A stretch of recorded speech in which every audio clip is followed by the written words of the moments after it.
हिचा पिल्लू गेला आहे आणि हिला रडायचं आहे, कंप्लेंट करायची आहे. मला ओळखते म्हणून ही मला सांगत आहे. मर गया तेरा बच्चा, कैसे मरा? उसको संभाला कर ना. कौन मारा? कैसे मरा वो बच्चा तेरा? कोई ठोक के गया?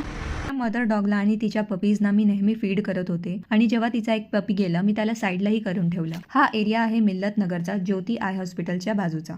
पण हल्ली 2 दिवसापासून तिकडे एकही पपी आणि मदर डॉग दिसत नाहीये. जर कोणाला माहिती असेल की इथल्या लोकांनी यांना रिलोकेट केलं असेल तर DM मध्ये किंवा मला कमेंटमध्ये कळवा की यांना कोणीतरी उचलून कुठेतरी नेऊन ठेवलंय, तर आपण त्यांच्या अगेन्स्ट पोलीस कंप्लेंट आणि नगर परिषदमध्येही कंप्लेंट करू. कारण नगर परिषद आणि लोकल ऑथॉरिटीज यांची जाणीव आणि जागरूकता करत नाहीये लोकांपर्यंत. But relocation is an offence under prevention of cruelty to animals act. ही प्राणी क्रूरता आहे. जर तुम्हाला माहीत नाहीये आणि तुम्ही हे उचलून कुठेतरी नेऊन घेऊन जाताय, then this is a crime. तुम्हाला जर वाटतंय की इथे पप्पी जास्त झाले तर नसबंदीसाठी अर्ज करा ना. तुम्ही यांना कुठेतरी नेऊन का सोडताय? हे सगळं रत्नागिरीमध्ये थांबायला पाहिजे.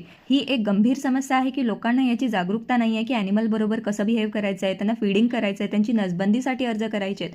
तुम्ही त्यांची पनिशमेंट या पिल्लांना का देताय? असलं काही मिल्लतनगर किंवा कोणत्याही एरियामध्ये जर होत असेल तर नक्कीच आपला आवाज उचला. जय हिंद, जय महाराष्ट्र.